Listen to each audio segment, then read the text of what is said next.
This is the part 7 of iris anatomy. This is the last part of the iris anatomy.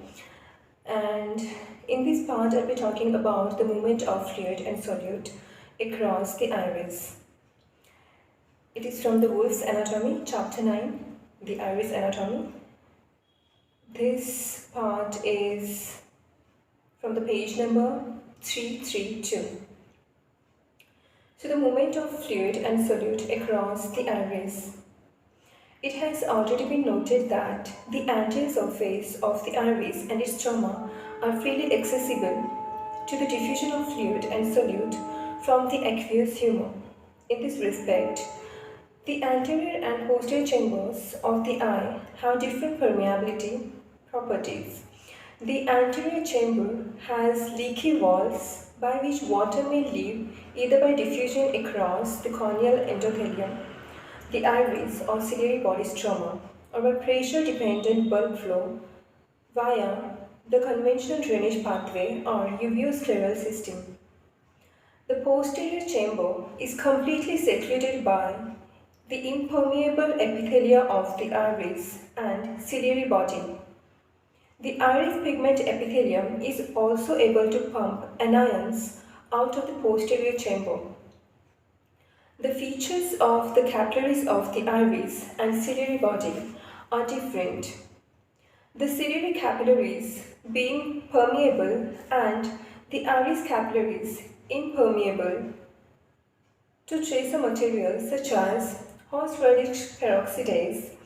Furthermore, the few plasmalumal vesicles of the endothelial cells of the iris capillaries are incapable of transporting significant amounts of tracer material across the endothelium.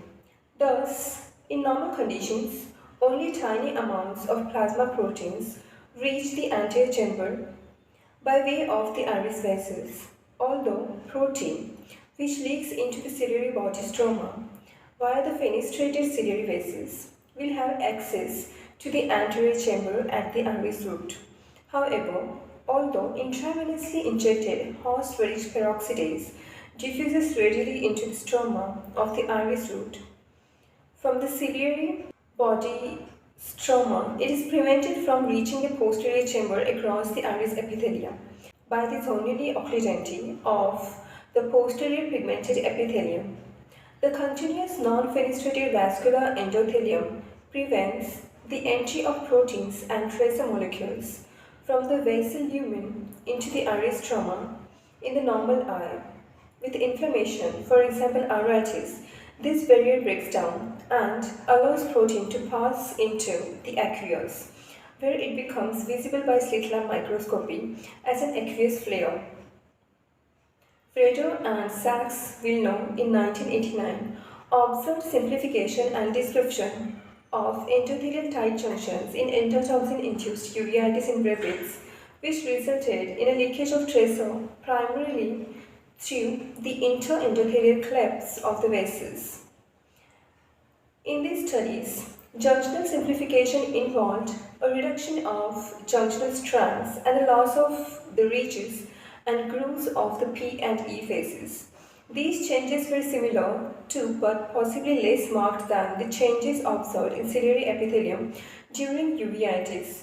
In other tissues which possess a distinct arteriole capillary venular unit, the increase in permeability associated with inflammation commonly affects the post-capillary venule, for which there appears to be no parallel in the iridial vessels. Instead, the junctions of the iridial vessels are more characteristic of true arterioles. Although the retinal vessels have similar permeability characteristics to the iris capillaries, they respond differently to inflammatory mediators. It is of interest, however, that while the iris vessels of the cat, rabbit, and rat become permeable to tracers after parasitosis, the monkey iris vessels do not. Enough for today, and here I conclude the iris anatomy. In part 8, I'll be talking about the iris anatomy. My notes on iris anatomy in short means around 1 hour, my notes on iris anatomy. It will take around 1 hour. So I'll make this video after a week because I want to make a clinical video on gonioscopy first, and then I'll be starting the vitreous anatomy. After finishing the vitreous anatomy as a revision, I'll make notes on iris anatomy, and I'll make a video on my notes on iris anatomy. Thank you for listening to me patiently. Bye. Take care.